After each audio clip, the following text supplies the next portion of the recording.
Hello everyone, मैं भूपेंद्र सिंह एक बार फिर से स्वागत करता हूं आपके अपने लर्निंग प्लेटफॉर्म प्रिंस एकेडमी पर। तो भाई लास्ट क्लास के अंदर हम प्रोनाउन के सिलसिले को आगे बढ़ा चुके थे और उसी कहानी को मैं आगे बढ़ाता हूं आज। और एक बार सबसे पहले हम क्विक रिवीजन कर लेते हैं कि लास्ट क्लास के अंदर हमने क्या क्या सीखा था। तो सबसे पहले हमने देखा भाई सब्जेक्टिव केस। उसके अंदर हमने क्या देखा था कि हमें ऐसी फील आएगी कि काम कर रहा है कोई, राइट। ऑब्जेक्टिव केस में हमने देखा कि हमें एक रिसीव करने वाली फील आएगी।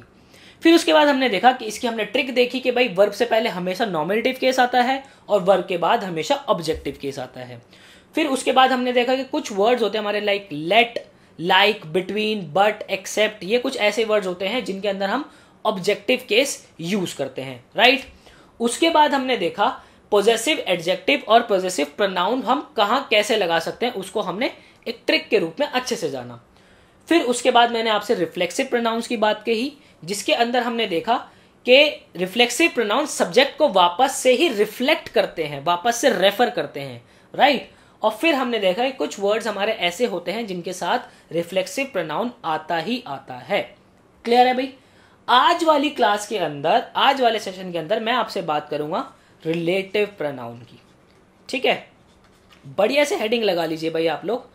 और आपने अगर चैनल को सब्सक्राइब नहीं किया है तो भाई आप चैनल को सब्सक्राइब जरूर कर लीजिए, बेल आइकॉन प्रेस जरूर कर देना, क्योंकि आपके एंट्रेंस और बोर्ड से रिलेटेड मटेरियल बिल्कुल आप तक रेगुलर पहुंच जाएगा, ठीक है जी। सो चलते हैं आगे अब हम। सो रिलेटिव प्रोनाउन, अब देखो नाम में सब कुछ छुपा है कि ये क्या बताएगा, एक रिलेशन बताएगा हमेशा। ऑलवेज शो रिलेशन, ठीक है जी, ऐसे याद रख सकते हो आप, हमेशा रिलेशन हमें बताएगा। सो तीन हमारे मेन जो सबसे ज्यादा हमें सीखने हैं रिलेटिव प्रोनाउन, वो कौन से होते हैं भाई? हु, विच, तीसरा दैट, ठीक है। अब कहां कौन सा क्या लगता है, क्यों लगता है, उसकी बात करते हैं। देखो जी, हु लगता है हमेशा पर्सन के लिए, ठीक है। जब हमें पर्सन के बीच में रिलेशन दिखानी होगी तो हम क्या इस्तेमाल करेंगे? हु इस्तेमाल करेंगे। तसल्ली रखो, अभी सारी पिक्चर क्लियर होगी, ठीक है। विच हमारा यूज होगा जब हमें रिलेशन दिखानी हो किसी चीजों के बारे में, है ना, थिंग कह लो, ऑब्जेक्ट कह लो, या फिर एनिमल के लिए, तो हम क्या यूज करेंगे? विच यूज करेंगे, ठीक है। और जो दैट है वो सब के लिए यूज होता है। अब जब सब के लिए यूज होता है तो हम हु और विच क्यों पढ़े भाई, हम सब जगह दैट ही लगा लेंगे। तो भाई हु और विच तो पढ़ना बहुत आसान है हमारे लिए, हमें दैट को समझना है अच्छे से, और अक्सर एग्जामिनर यहीं से क्वेश्चंस बनाता है, ठीक है जी। तो पहले हु और विच के छोटे छोटे मीठे मीठे से प्यारे प्यारे से एग्जांपल्स ले लेते हैं भाई। मैं आपको कह रहा हूं he is the boy, he is the boy who stole my pen, ठीक है। तो यहां पर देखो भाई आप ध्यान से, अब क्या मैंने क्या बोला, यही वो लड़का है जिसने मेरा पेन चुराया, ठीक है। तो मैंने रिलेशन बताई है ना, तो यहां पे एक पर्सन की बात हो रही है तो मैंने क्या यूज किया है? हु यूज किया है, ठीक है। मैंने दो चीज के बारे में रिलेशन बताई है, क्या? एक लड़के के बारे में और जो मेरे पेन चोरी हुआ है, और मैंने उनके बीच में क्या रिलेशन बताई कि यही वो लड़का है जिसने मेरा पेन चुराया। मैं ऐसे नहीं लिखूंगा he is the boy which stole my pen, या फिर मैं ऐसे नहीं बोलूंगा he is the boy that stole my pen, ठीक है ना। क्यों यहाँ पे हु लगा है? क्योंकि पर्सन की बात हो रही है। क्लियर है आपको? बढ़िया से। अच्छा जी, आगे देखते हैं। मैं कहता हूं भाई कि she is the girl, she is the girl who won the first prize, ठीक है। अब यहां पे देखो ध्यान से, क्योंकि यहां पे फिर से एक पर्सन की बात हुई है तो हमने क्या इस्तेमाल किया है? हु का इस्तेमाल किया है, ठीक है जी। ऐसे ही एक और एग्जांपल ले लेते हैं।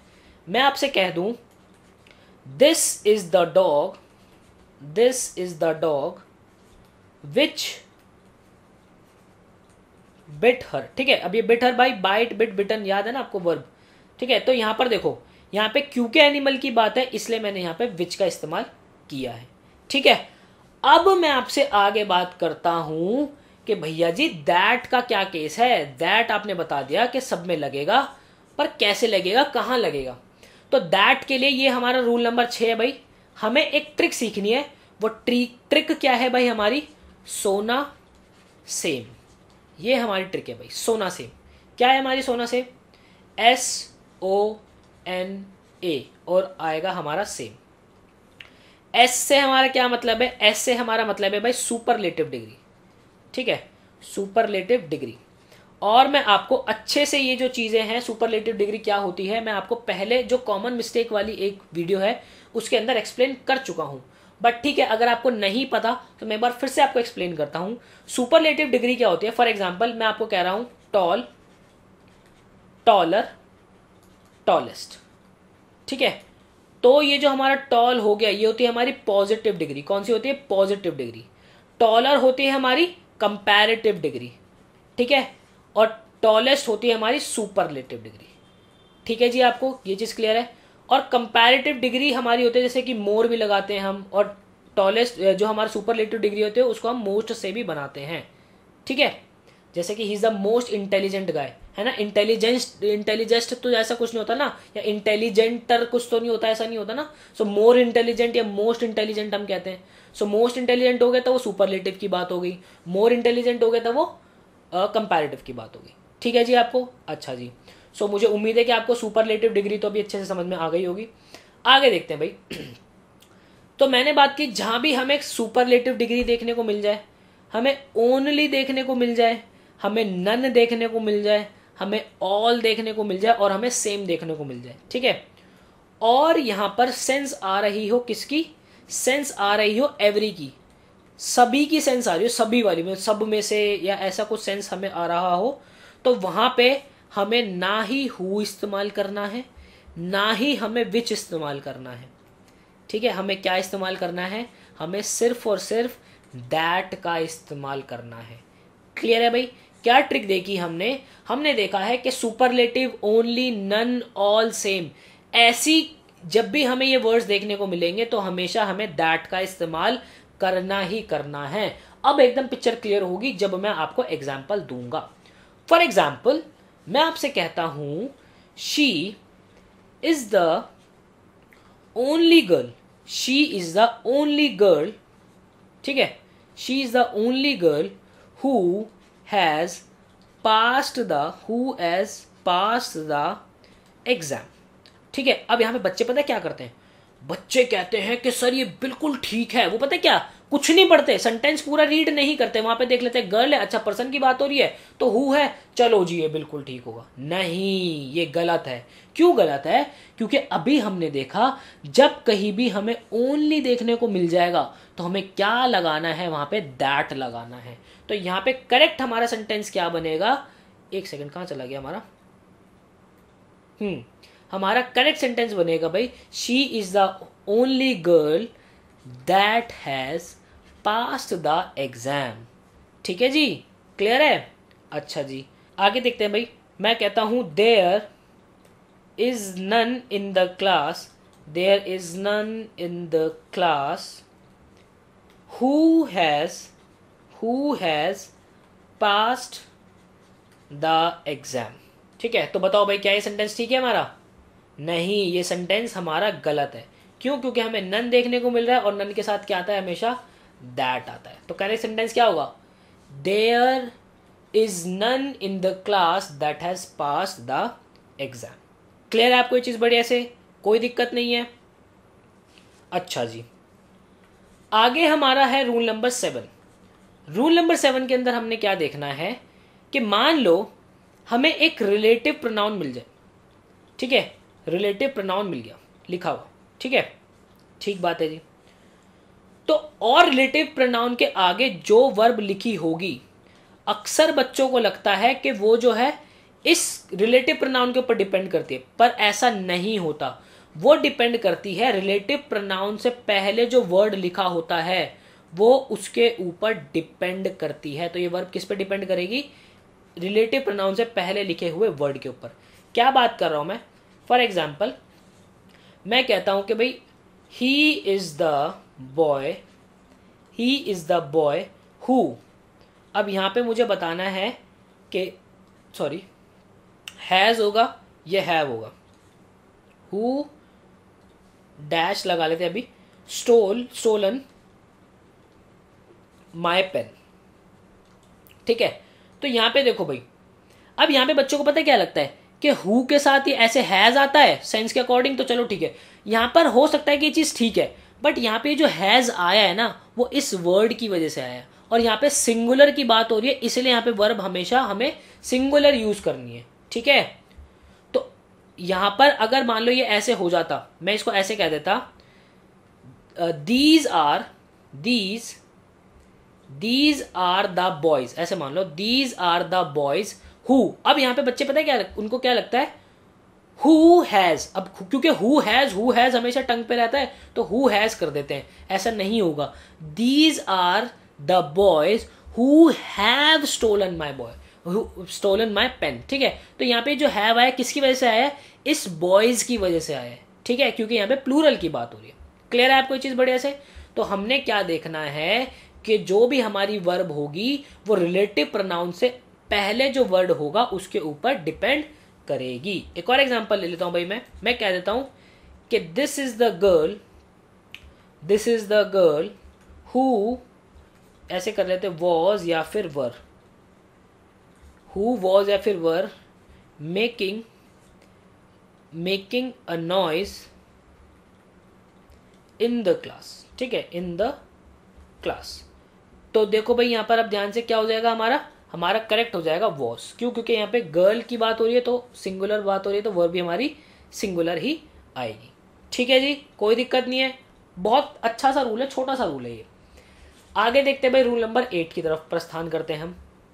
रूल नंबर 8 कहता है कि जब कभी भी आपको मिल जाए इट लिखा हुआ, ठीक है, और उसके साथ आपको कोई हेल्पिंग वर्ब मिल जाए, क्या मिल जाए, हेल्पिंग वर्ब। हेल्पिंग वर्ब क्या होती है भाई, जैसे कि इज, एम, आर, ये सब क्या होती है, हमारी हेल्पिंग वर्ब होती है। और उसके आगे जो भी प्रोनाउन होगा वो प्रोनाउन हमारा कैसे नेचर का होगा, वो होगा हमारा सब्जेक्टिव केस। क्या होगा, हमारा सब्जेक्टिव केस होगा। फॉर एग्जाम्पल मैं कह रहा हूं भाई आपसे, इट इज ही या फिर हिम, ठीक है, हु शुड बी पनिश्ड। ये सेंटेंस लिख दिया मैंने। तो अब देखो भाई, यहां पर हमने देखा कि इट आया, उसके साथ क्या आ गया, हेल्पिंग वर्ब आ गई। तो यहाँ पे जो भी प्रोनाउन होगा वो कैसा होगा, सब्जेक्टिव केस होगा। तो यहाँ पे सब्जेक्टिव केस क्या होगा, हमारा ही। सो करेक्ट सेंटेंस हमारा क्या बनेगा, it is he who should be punished. आपने अक्सर सुना होगा it is him who should be punished, ये गलत है सरासर। हमारा करेक्ट सेंटेंस है it is he who should be punished, ठीक है। एक और एग्जांपल ले लेता हूं, इट इज शी या फिर हर, ठीक है, who told me to give the documents to the police.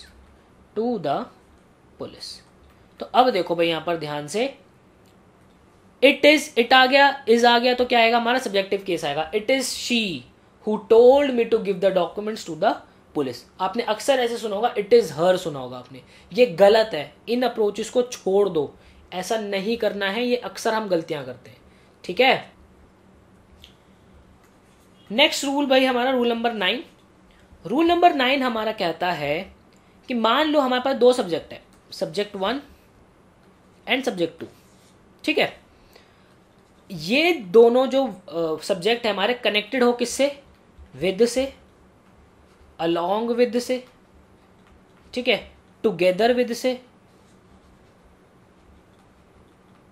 और हो हमारा एज वेल एज। इससे अगर ये कनेक्टेड हो तो इसके आगे जो वर्ब आएगी वो हमारी वर्ब किस पर डिपेंड करेगी, वो वर्ब हमारी डिपेंड करेगी सब्जेक्ट 1 के ऊपर। फॉर एग्जाम्पल मैं आपसे कहता हूं आई एज वेल एज यू, ठीक है, आई एज वेल एज यू। अब यहां पे हमें सेलेक्ट करना है क्या, इज, एम या फिर आर, ठीक है, अ टीचर, ठीक है। एक और सेंटेंस लिख देता हूं मैंने बोला you as well as I. फिर से हमें चूज करना है यहां पे क्या, इज, एम, आर, और फिर हमें क्या बताना है, अ टीचर। तो अब हमें बताना है कि इनमें से हमारी कौन सी वर्ब आएगी। तो देखो भाई, आई एज वेल एज यू, तो हमने देखो ये हमारा हो गया सब्जेक्ट 1, यू हो गया हमारा सब्जेक्ट 2, ये किससे कनेक्ट है, एज वेल एज से। तो हमने क्या देखा कि जो हमारी वर्ब है वो किस पे डिपेंड करेगी, वो डिपेंड करेगी सब्जेक्ट 1 पे। तो आई के साथ क्या आता है, एम आता है। तो करेक्ट सेंटेंस हमारा क्या हो जाएगा, I as well as you am a teacher, this is the correct sentence. यहाँ पे आपने अक्सर सुना होगा I as well as you are a teacher, जो कि बिल्कुल गलत सेंटेंस होता है। एग्जामिनर सीधा सीधा इसको काट देता है। सो क्या है correct sentence, I as well as you am a teacher. ठीक है, वहीं अगर मैं ये कह रहा हूं यू, तो सब्जेक्ट 1 हो गया मेरा यू, और सब्जेक्ट 2 क्या हो गया मेरा, I. You as well as I, तो फिर क्या हो जाएगा, आर अ टीचर, क्योंकि हमारी ये वर्ब किस पे डिपेंड करेगी, सब्जेक्ट 1 पे। और यू के साथ क्या आता है, यू के साथ आर आता है। क्लियर है आपको ये चीज बढ़िया से, कोई दिक्कत नहीं है। अच्छा जी, आगे चलता हूं मैं रूल नंबर 10 की तरफ। रूल नंबर 10 क्या कहता है भाई हमें, मान लो हमारे ऐसे दे रखा हो, either, either, neither, not only. ठीक है, ऐसे दिया हो मैं, इसके साथ हमें एक सब्जेक्ट 1 दिया हो, फिर हमें दिया हो और, नॉर, बट ऑल्सो। ठीक है, बट ऑल्सो ऐसे, और फिर उसके आगे हमें क्या दिया हो, सब्जेक्ट 2। ठीक है, तो ये जो हमारी वर्ब डिपेंड करेगी अब ये हमारी वर्ब जो डिपेंड करेगी वो करेगी सब्जेक्ट 2 के ऊपर डिपेंड। और ये हमेशा ऐसे दिया होगा, देखो आइदर सब्जेक्ट 1 और subject 2, neither subject 1 nor subject 2, not only subject 1 but also subject 2। ठीक है, फॉर एग्जाम्पल मैं आपसे कहता हूं आइदर शी और यू। अब आपको बताना है क्या हमारी वर्ब आएगी, आइदर शी और यू हैज या फिर हैव डन योर होमवर्क। तो यहां पे देखो भाई क्या आया, आइदर सब्जेक्ट 1 और सब्जेक्ट 2। तो हमारी वर्ब किस पे डिपेंड करते हैं, सब्जेक्ट 2 पे, और यू के साथ क्या आता है, हैव आता है। सो करेक्ट सेंटेंस क्या होगा, आइदर शी और you have done your homework. ठीक है जी, क्लियर है। एक और एग्जांपल ले लेते हैं, एक सेकेंड, हाँ जी, मैं कहता हूं नाइदर ही और आई। ठीक है, नाइदर ही और आई हैज या फिर हैव डन माई होमवर्क। ठीक है, तो यहां पर देखो भाई, अब neither subject 1 no, this should be nor, nor subject 2। तो वर्ब किस पे डिपेंड करेगी भाई, सब्जेक्ट 2 पर। तो क्या होगा हमारा, आई के साथ क्या आता है, हैव आता है। तो correct sentence will be neither he nor I have done my homework. Clear आपको ये चीज बढ़िया से, कोई दिक्कत नहीं है इसके अंदर। अच्छा जी, आज का हमारा लास्ट रूल, और ये प्रोनाउन का हमारा बिल्कुल आखिरी रूल है भाई, इसके बाद प्रोनाउन के अंदर कुछ नहीं बचता है। मैं आपको कहता हूं ईच और एवरी। ठीक है, ईच और एवरी हो, और यहां पे हमें एक सब्जेक्ट 1 दिया हो, और ये कनेक्टेड हो किससे, एंड से। ठीक है, और फिर उसके बाद हमें फिर से ईच और एवरी मिल जाए, और हमें फिर से क्या मिल रहा है, एक सब्जेक्ट 2। तो यहां पर हमारी जो वर्ब होगी, वो वर्ब हमारी कैसी होगी, वो वर्ब होगी हमारी सिंगुलर। क्या बात कर रहा हूं भाई मैं, इसको ध्यान से समझना है हमें। फॉर एग्जाम्पल मैं आपसे कहता हूं each boy and each girl. अब आपको वर्ब सेलेक्ट करनी है यहां से, इज या फिर are, doing her work silently.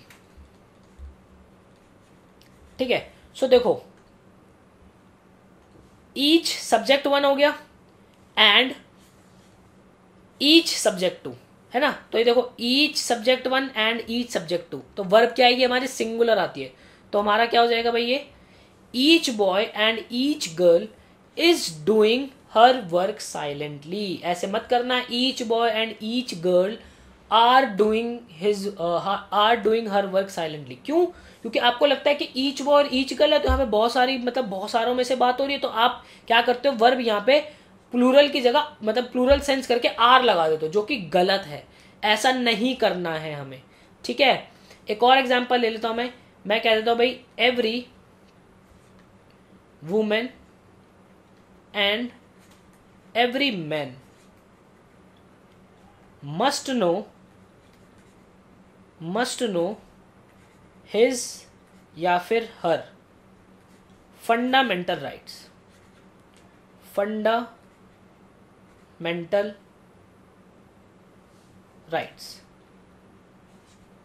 ठीक है। तो एक चीज ध्यान रखने हमें यहाँ पे कि हमारी वर्ब तो सिंगुलर होती ही होती है, इसके साथ हमारे जो प्रोनाउन यूज होते हैं ना, वो हमारे प्रोनाउन भी किस पे डिपेंड करते हैं, सब्जेक्ट 2 के ऊपर डिपेंड करते हैं। ठीक है, हमारे प्रोनाउन भी सब्जेक्ट 2 पे ही डिपेंड करेगा।